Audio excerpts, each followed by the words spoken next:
Oke, ya kembali lagi bersama saya, Roy, CEO dari DPS Power Genset. Hari ini saya akan bahas part 2 dari video saya yang sebelumnya. Sebaiknya Anda nonton sampai habis karena penting sekali.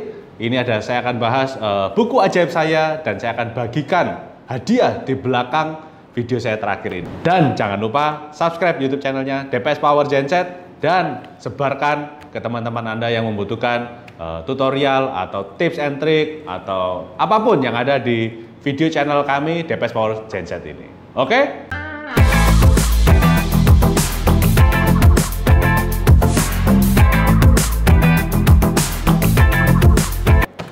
Ya, saya akan mulai menjawab pertanyaan komen dari YouTube channelnya DPS Power Genset. Coba saya cek dulu ya. Wow, banyak sekali ya pertanyaan-pertanyaannya. Mungkin saya belum sempat jawab, tapi hari ini kita akan bantu jawab. Ya, ini ada pertanyaan dari Bapak Fajar. Akurat mana panel digital, apa yang manual? Ya, jadi kalau Anda tahu di genset ini kalau Anda pakai digital, Anda berarti pakai modul. Kalau modul yang kita biasa pakai mereknya Dipsy. Ada merek-merek yang lain, juga ada Smartgen, Woodward, dan merek-merek yang lain. Nah, kalau digital ini kelebihannya Anda bisa cek parameternya secara angka dan tentunya lebih akurat dibandingkan yang manual. Kenapa saya bisa bilang begitu? Karena kalau Anda pakai metering ya, kalau ada ampere meter atau voltmeter itu kan jarumnya tidak bisa persis di angkanya ya. Itu kalau tidak bisa persis berarti Anda bisanya mengira-ngira berapa ampere ya. Tapi kalau Anda mau yang lebih baik pakai digital karena Anda bisa melihatnya angkanya jelas ya, muncul angkanya berapa ampernya itu sangat jelas sekali. Dan kalau Anda pakai digital kelebihannya ada fasilitas-fasilitas yang lain yang Anda bisa manfaatkan seperti ada fasilitas ATS, AMF ya. Ini kalau yang analog kan tidak ada. Jadi kalau digital biasanya fasilitasnya lebih lengkap. Ya, kemudian saya coba lihat apakah ada pertanyaan yang lain yang belum terjawab. Oke. Nah, mungkin saya akan bahas nanti di buku ajaib saya ini untuk membantu pertanyaan-pertanyaan yang Anda sedang hadapi ya. Nah, ini mungkin kemarin saya sempat beberapa kali lihat di YouTube itu ada pertanyaan berapa sih kapasitas oli dan sebagainya. Nah, jujur aja kita ini agak kesulitan kalau menentukan kapasitas oli ya, kalau bukan produknya kita. Kalau produknya kita ada Camin, Perkin, Dodge, kita ada semua, ada manual booknya, kita bisa bantu cekkan berapa kapasitas olinya, bahkan spek olinya seperti apa. Karena berbeda merek atau tipe engine kadang bisa berbeda juga spesifikasi olinya ya. Oke, kita buka buku ajaib saya. Ya, beberapa waktu yang lalu di video saya sebelumnya ini saya akan membahas di part 2 karena video terakhir saya waktu itu saya menyampaikan bahwa genset kalau tidak bisa start itu ada masalahnya, mungkin ada di mesin, bisa masalahnya di kelistrikan atau bahkan di tegangannya atau mungkin modulnya. Nah, hari ini saya akan bahas di kelistrikannya ya. Oke, contoh pada saat gensetnya tidak bisa start. Nah, kalau bisa tidak start, kalau kita bicara kelistrikan, nah ini Anda mesti cek di panelnya ya. Mungkin fuse-nya ada yang putus atau mungkin relay-relaynya ada yang putus. Ya, beberapa kali kejadian di customer kami itu ada sih yang MCB-nya putus, fuse-nya putus, ya itu mengakibatkan gensetnya tidak bisa jalan ya, itu mesti dicek.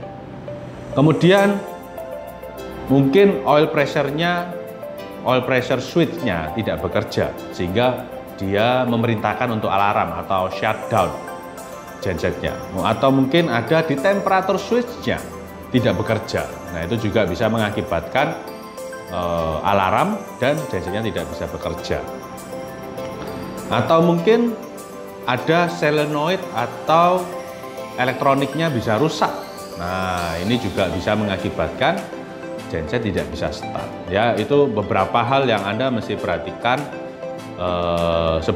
mencari tahu kenapa kok genset ini tiba-tiba mati atau tidak bisa start. Ya. Nah, kemudian ada lagi Anda juga mungkin kejadian baterai drop. Nah, kalau baterai drop ya jelas ya mungkin air akinya kurang, kemudian Anda bisa cek charger alternatornya, mungkin tidak bekerja. Karena mungkin mesin juga jarang dihidupkan, sehingga ada beberapa komponen dari kelistrikannya juga bisa rusak. Ya, oke, kalau misalkan Anda punya kejadian tekanan oli atau penunjuknya jarumnya itu mentok atau apa ya namanya, ke posisi yang teratas. Nah, itu Anda mesti cek apakah sender olinya itu kemasukan oli kotor ya, sender olinya kemasukan oli kotor, atau mungkin sendernya olinya putus atau rusak, atau mungkin sambungan kabelnya di meteringnya putus atau kendor. Nah, itu juga bisa mengakibatkan masalah pada oli genset kok goyang atau jarumnya kok mentok ya, itu bisa Anda cek juga. Kemudian temperatur meter goyang ya, selain tadi ada oli, temperatur meter juga bisa goyang atau jarumnya penunjukannya bisa mentok. Nah, itu bisa juga sender di temperaturnya mungkin retak atau mungkin sender temperaturnya rusak, itu juga Anda bisa cek. Kemudian sambungan-sambungan kabelnya juga Anda bisa cek. Nah, ada lagi permasalahan yang mungkin dihadapi, alarm bunyi terus. Nah, kalau alarm ini bisa jadi emergency stop ya. Kalau genset yang kita supply selalu ada emergency stop, jadi emergency stopnya mungkin tidak sengaja tertekan atau lupa mengembalikan, itu juga bisa mengakibatkan alarmnya berbunyi, atau mungkin mesinnya overheating. Nah, kalau overheating pasti kena alarmnya, kena ada sensornya. Nah, itu juga bisa alarmnya berbunyi. Kemudian kejadian lain bisa jadi olinya. Nah, kalau olinya habis atau berkurang sehingga tekanan olinya cuma 1 bar atau 1,5 bar, itu juga bisa mengakibatkan alarm berbunyi dan genset tidak bisa dijalankan. Ya, itu Anda mesti perhatikan. Kemudian coba saya cek lagi. Nah, kalau frekuensinya tidak nampak ya, frekuensinya tidak nampak ini kemungkinan RPM mesin kurang atau lebih tinggi dari skala. Nah, ini coba cek ya, kalau kita standarnya kan RPM-nya 1500. Kalau 1500 ya berarti 50 Hz. Ya, nggak mungkin 1500 60 Hz. Gitu ya, itu nggak mungkin. Jadi kalau 60 Hz pasti putarannya 1800 RPM. Nah, itu mesti cek ya, kenapa ini gitu di frekuensinya. Atau mungkin kalau nggak nampak karena mungkin tegangannya terlalu kecil dan ada mungkin fuse yang putus. Nah, itu mesti dicek semua ya, karena kita nggak bisa memastikan setiap kejadian oh pasti ini, setiap kejadian masalah ini pasti jawabannya ini, nggak bisa, karena kita akan mengecek satu persatu yang berhubungan, pasti akan ketemu masalahnya apa dan bisa mengatasi problem-problem di tempat Bapak ya. Oke, kemudian bisa jadi tegangan tidak keluar. Nah, kalau tegangan tidak keluar ini biasanya kabel di PMG, kalau generator itu ada PMG ya, permanen magnet generator. Ya, ini kabel PMG statornya mungkin terputus atau ada terhubung singkat. Jadi ada hubungan singkat sehingga kena ke tegangannya ya. Nah, ada lagi voltmeter atau selektornya tidak bekerja atau rusak, itu Anda juga cek. Atau mungkin ada kerusakan di kabel-kabel kontrol generatornya, ya, itu juga mesti dicek. Nah, ada lagi proteksi AVR generatornya bekerja. Nah, ini kalau bekerja berarti ada masalah ini sama tegangannya, overcurrent protection ya itu namanya. Atau bisa jadi AVR-nya juga bisa rusak. Nah, kalau AVR rusak, ya ini sudah nggak bisa diperbaiki ya, Anda mesti ganti. Kalau kita bicara, kalau generator kan banyak merek, tapi yang kita banyak supply ini pakai Stanford. Kalau Stanford ada tipe MX, tipe AVR-nya ada yang AS. Nah, itu Anda bisa sesuaikan ya kapasitasnya, tidak bisa, bukan tidak bisa sih, tapi sebaiknya disesuaikan. Anda bisa cek di brosur kalau Anda punya tipe generator tertentu. Kalau di Stanford itu kan yang dulu ada mereknya UCI, ada HCI, ya. Kemudian yang kecil-kecil itu P series, kemudian sekarang sudah diganti namanya S series. Nah, itu Anda bisa cek di brosurnya, data sheet-nya di Kamin Generator Teknologi. Loh, Stanford kok Kamin Generator Teknologi? Ya, Stanford itu miliknya Kamin sekarang, gitu ya. Udah lama sih pabriknya Kamin beli pabriknya Stanford.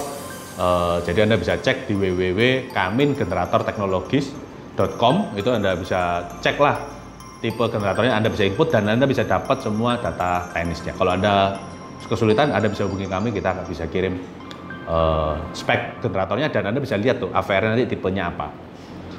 Nah, kemudian ada lagi kejadian mungkin tegangan tidak stabil. Nah, ini bisa jadi masalah di RPM mesinnya tidak stabil, atau pemasangan PMG-nya tidak tepat atau miring, ada kabel yang putus, ya bisa juga AVR-nya sih, gitu ya. Biasanya kalau tegangan-tegangan ini hubungannya sih sama AVR. Jadi pastikan AVR Anda dicek lah. Ya kalau misalkan rusak ya diganti aja. Oke, itu kira-kira sih banyak sekali ya sebetulnya yang berhubungan dengan kelistrikan. Saya mungkin nggak bisa bahas dengan detail atau lengkap, tapi kalau Anda mau buku ini, Anda bisa dapatnya secara gratis. Saya akan kirim ke Anda semua yang tertarik sama buku ajaib saya ini. Nanti saya akan kirimkan soft filenya, dan ini gratis ya, tidak dipungut satu biaya apapun. Anda bisa hubungi di customer service kami di bawah ini ya, nomor teleponnya. Nanti Anda bisa kami kirim email atau apapun bentuknya soft file, dan ini secara gratis. Ya, itu beberapa tips atau yang saya mau sampaikan untuk mengatasi kendala-kendala yang Anda hadapi. Nah, ini saya tambahkan bonus satu lagi, mengatasi genset ya. Ini kepikiran aja, sempat terlibas atau tersiat di dalam pikiran saya karena penting sekali. Jadi saya bahas kendala yang kemungkinan sering terjadi dihadapi beberapa customer kami juga, atau mungkin Anda yang sedang nonton hari ini. Itu kejadiannya adalah genset tiba-tiba di sekitar cylinder head atau dekat turbonya itu bocor. Mungkin ada sisa-sisa solar yang keluar, hitam, kelihatan kehitam-hitaman, itu keluar banyak sekali. Nah, itu sebetulnya nggak ada masalah, nggak ada yang rusak dengan mesin Anda sebetulnya. Masalahnya kemungkinan besar beban. Nah, ini beban PLN Anda, atau pada saat PLN padam dan gensetnya menggantikan, itu bebannya kecil sekali. Nah, ini kejadian sering sekali orang memiliki genset, mungkin PLN-nya cuma 100 kVA atau mungkin 500 kVA PLN-nya, tapi gensetnya bukan terlalu besar, mungkin pakai 500 kVA, tapi beban yang ada di sana cuma 20%. Ya, atau mungkin Anda punya genset besar, mungkin kedepannya untuk pengembangan, tapi bebannya masih rendah. Nah, ini masalah. Masalahnya karena kalau genset dibebani rendah, akibatnya bisa bocor. Nah, ini Anda bisa lihat nih. Ya, contohnya di sebelah kiri saya ini contoh foto kendala genset yang bocor akibat